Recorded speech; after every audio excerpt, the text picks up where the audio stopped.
আজকে আমরা বিমানবন্দরে আসছি, এত সুন্দরভাবে আসছি, আমাদেরকে যেভাবে ওনারা রিসিভ করেছেন, এর আগে আমরা এরকম ব্যবহার পাইনি।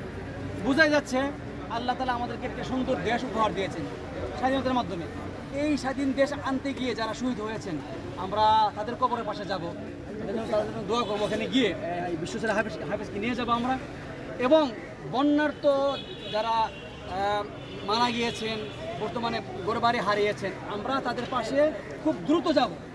এবং আমরা এই বিজয়টি বন্যার্তদের জন্য এবং যারা দেশাধিপতি থেকে শহীদ হয়েছেন তাদের জন্য উৎসর্গ করেছি।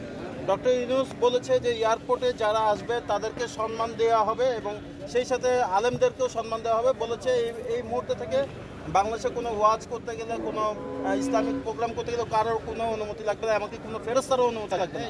এই বিষয়টাকে আপনি কি মনে করছেন?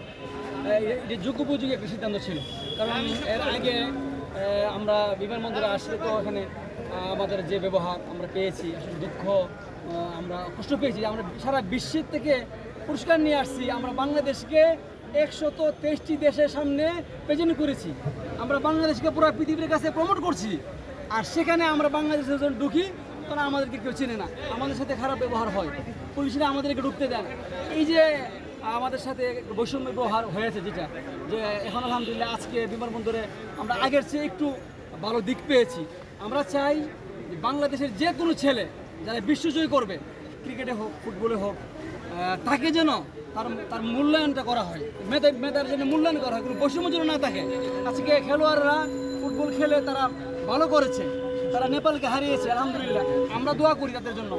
এই ছেলে কিন্তু 123 দেশকে হারিয়েছে, সেই হিসাবে সে আরও সম্মান পাওয়ার যোগ্য, তাকে রাষ্ট্রীয় সম্মাননা দেওয়া দরকার। সে কিন্তু রাষ্ট্রের জন্য করেছে, সেখানে কিন্তু আমার মাথায় নাম বলে নেই, আমার নাম বলে নেই, বলছে বাংলাদেশ। তো বাংলাদেশ কৃষি প্রেজেন্ট করেছে কোথায়?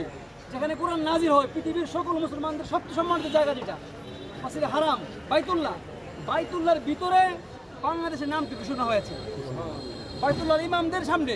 আমি মনে করি যে ছেলেটা এত বড় সম্মান নিয়ে আসো বাংলাদেশের জন্য, আজকে তাকে সম্মানিত করা, তাকে উৎসাহিত করা। যদি কোনো মেধাবীদেরকে সম্মান না করে, এই দেশের মেধাবী জন্ম নেয় না। ঠিক এই জন্য এই মেধাবীকে, বিশ্বসেরা হাফেজকে সম্মানিত করা, তাকে উৎসাহিত করা, আরো বিশ্বজয় করতে পারে এবং বড় আলেম হয়ে পুরো পৃথিবীতে কোরআনের খেদমত করতে পারে। এবং তার বাবা এখানে আছেন, তার বাবা কিছু বলবেন ইনশাআল্লাহ। একটু উপরে উস্তাদ, একটু উপরে একটা পরিবেশ লাগবে। হাফেজ আনাসের বিশ্বজয়, জয় জয় বিশ্বজয়, জয় জয় বিশ্বজয়, হাফেজ আনাসের বিশ্বজয়, জয় জয় বিশ্বজয়, জয় জয় বিশ্বজয়।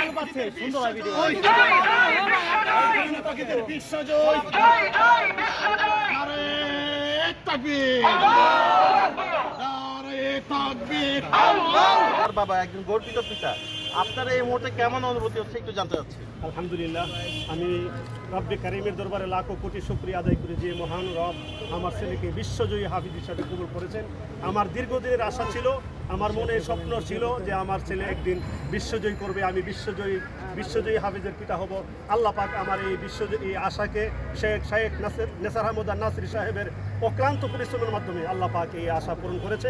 আমি সারা বাংলাদেশের 18 কোটি মানুষের কাছে দোয়া চাই এবং সারা বাংলাদেশের 18 কোটি মানুষকে আমি ধন্যবাদ জানাই। এবং সাথে সাথে বাংলাদেশের বৈষম্য বিরোধী ছাত্র আন্দোলনের যে সমন্বয়ক আছে, অন্তর্বর্তীকালীন সরকারের উপদেষ্টাগুলো আছে, ওনাদেরকে আমি দৃষ্টি আকর্ষণ করছি বাংলাদেশের জন্য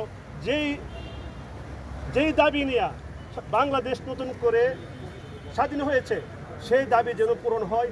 বাংলাদেশে যারা মেধাবী আছে তাদের মেধার ভিত্তিতে তাদের জন্য মূল্যায়ন করা হয়, সেই বিশ্বজয়ী হাফেজকে যেন সরকারিভাবে মূল্যায়ন করা হয়। আমি এই দাবি রাখতাম সবার কাছে। পিতা হিসাবে আপনার সন্তানকে ভবিষ্যতে কি বানাতে চান?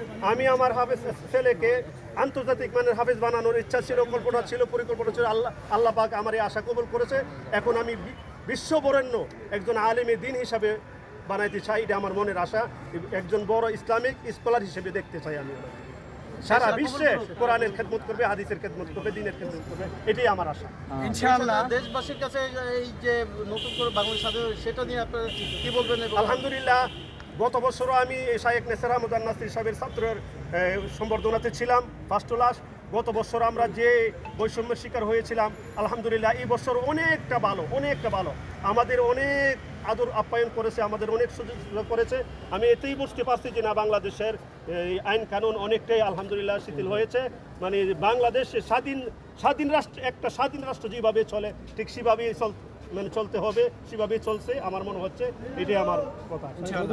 আলহামদুলিল্লাহ, আমি মার্কাজুত তাহফিজের একজন শিক্ষক হিসাবে আমি হয় তাহলে বাংলাদেশের আনাচে কানাচে থেকে এই রকমের কোরআন তেলাওয়াত, যেটা মক্কা মদিনার ইমামদের মতো তেলাওয়াত, এটা সারা বাংলাদেশে আনাচে কানাচে ছড়িয়ে যাবে, এর বিকল্প নাই ইনশাআল্লাহ। আমরা চাই, প্রিয় দেশবাসীর কাছে আমাদের আবেদন, এই মেধাগুলোর জন্য মূল্যায়ন করা হয় ইনশাআল্লাহ। ধন্যবাদ সবাই।